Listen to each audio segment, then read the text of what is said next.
और गुजरात बंद का इस मंच पर से मैं कॉल दे रहा हूं।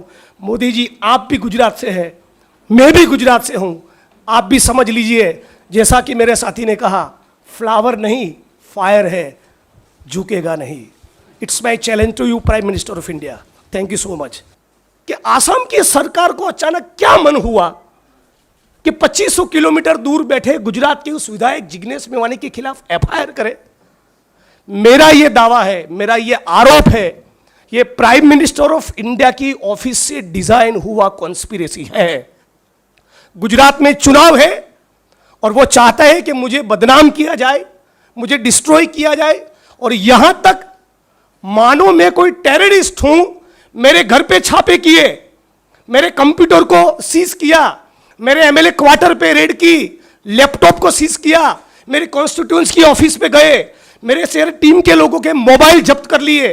टीम के लोग जब अपने घर पे नहीं मिले, उनके मां बाप के मोबाइल जब्त कर दिए। मैं साथियों कहना चाहता हूं, हम लोग पेगासस के एरा में जी रहे, जहां पर भारत इस मोदी सरकार के खिलाफ एलिगेशन है कि इस सरकार ने पत्रकार, ह्यूमन राइट्स का काम करने वाले वकील और विपक्ष के नेताओं के मोबाइल और कंप्यूटर में स्पाईवेयर को घुसेड़ा है, इंस्टॉल किया है गैर कानूनी तरीके से। इस दौर में जब जी रहे, तो मुझे ये एप्रीहेंशन, चिंता क्यों ना हो कि जो मेरा कंप्यूटर लिया, जो मेरा लैपटॉप सीज किया, जो मेरे मोबाइल के इंस्ट्रूमेंट लिए, मेरी टीम के लोगों के मोबाइल जब्त की, उसमें देयर इज एवरी चांस कि by now they may have planted something. अब तक उन्होंने उसमें कुछ प्लांट किया हो सकता है। तो सवाल ये हो रहा है कि इतना सारा फर्जीवाड़ा करने में प्रधानमंत्री को क्या रुचि है?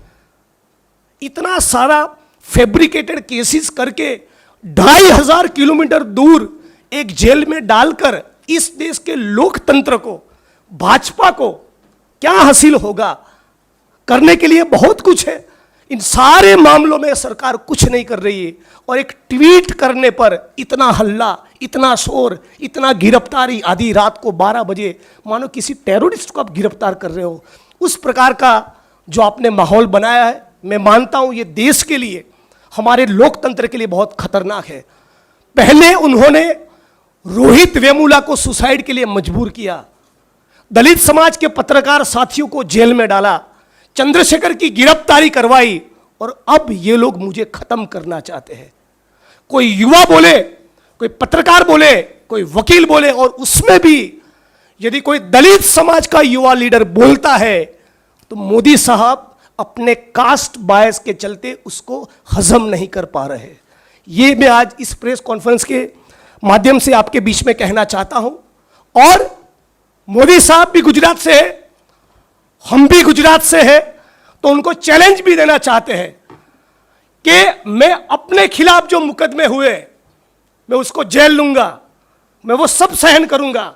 अपने खिलाफ जो केस हुए दोनों, उसको वापस लेने की बात नहीं कर रहा हूं, लेकिन जिस प्रकार से गुजरात में पाटीदार कम्युनिटी के ऊपर हुए आंदोलन के दौरान के सारे केस वापस लिए, उसी प्रकार मेरे विधानसभा क्षेत्र वडगाम में जो भी माइनॉरिटी समाज के साथियों के ऊपर मुकदमे दर्ज हुए, और उना के आंदोलन के वक्त जो एफआईआर हुए, जो मुकदमे दर्ज हुए, वो सारे केस आप वापस लीजिए।